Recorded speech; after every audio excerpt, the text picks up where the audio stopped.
జనాలకు తెలియట్లేదా? తెలిసి మౌనంగా ఉంటున్నారు. ఎందుకు అనంటే 80% ఆఫ్ హిందూస్ అని ఇప్పటికీ చెప్తుంటారు. కానీ ఒక్కొక్క ఆలయానికెళ్ళినప్పుడు నేను బాగా వెళ్తా టెంపుల్స్‌కి. నాకు పాత ఆలయాలను దర్శించడం అంటే.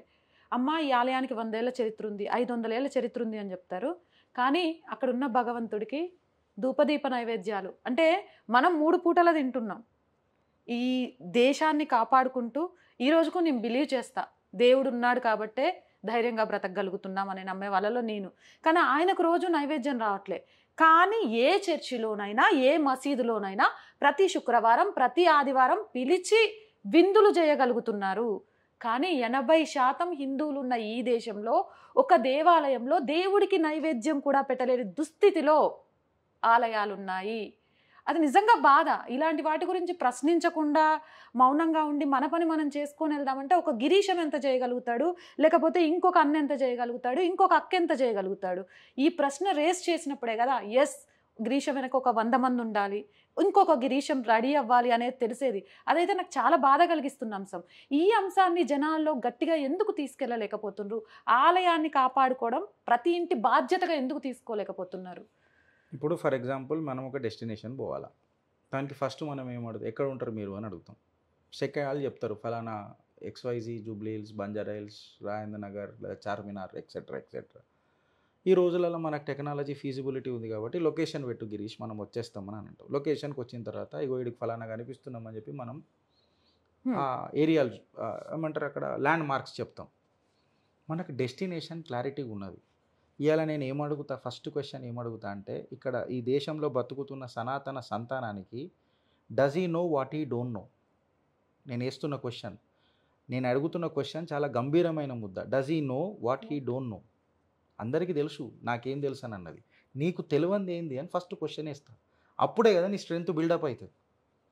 మీ స్ట్రెంత్ ఆడకేం బిల్డప్ అవుతుంది కదా.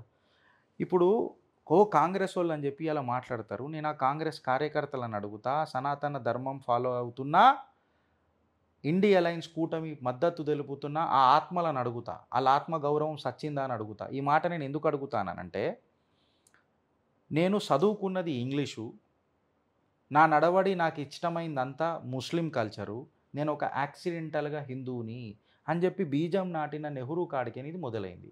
సోమనాథ్ గుడి కట్టేటప్పుడు నువ్వు అట్లెట్లా పోతావు అని చెప్పినప్పుడు లొల్లి శురువైంది. ఆనాడు లేవని గొంతులు ఈనాడు లేస్తే దానికి నేను అందుకే అన్న డెస్టినేషన్ ఈజ్ మోర్ ఇంపార్టెంట్.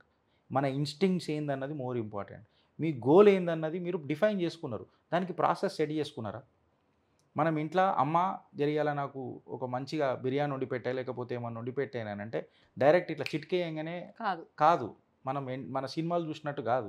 దానికి మసాలాలు ఉండాలా, మటన్ మంచిగా ఉండాలా, బగారన్నం ఉండాలా, మసాలాలు కరెక్ట్ పడాలా, అన్నీ కరెక్ట్గా, గ్యాస్ స్టవ్ కరెక్ట్గా ఉండాలా, మంట కరెక్ట్గా పెట్టాలా, కుక్కర్ చక్కగా ఉండాలా, ఇవన్నీ ఉండాలి. ఇవన్నీ ఉంటేనే అది బిర్యానీ మంచిగా అవుతుంది. మళ్ళీ తినేటో నాలుకేం కూడా మంచిగా ఉండాలా. అది మంచిగా లేకపోతే ఎంత అమృతంగా చేసినా కానీ అది నచ్చదు కదా. సో ఇవాళ ఫ్యాక్ట్ ఏందని అంటే హిందువుకు తనకి ఏం తెలియదో అదే తెలియదు. ఫస్ట్ డెస్టినేషన్ ఏంది? ఇవాళ మేము దేవాలయాలను కాపాడుకోవాలి.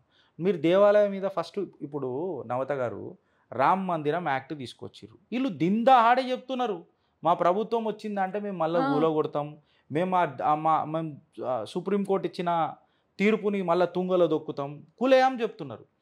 సో ఇట్లాంటివి తీసుకురావాలనంటే it is good that we discuss here, but practical సినారియోలో ఎంత ఎగ్జిక్యూట్ అవుతాయి అని అనేది మనం ఆలోచించాలి.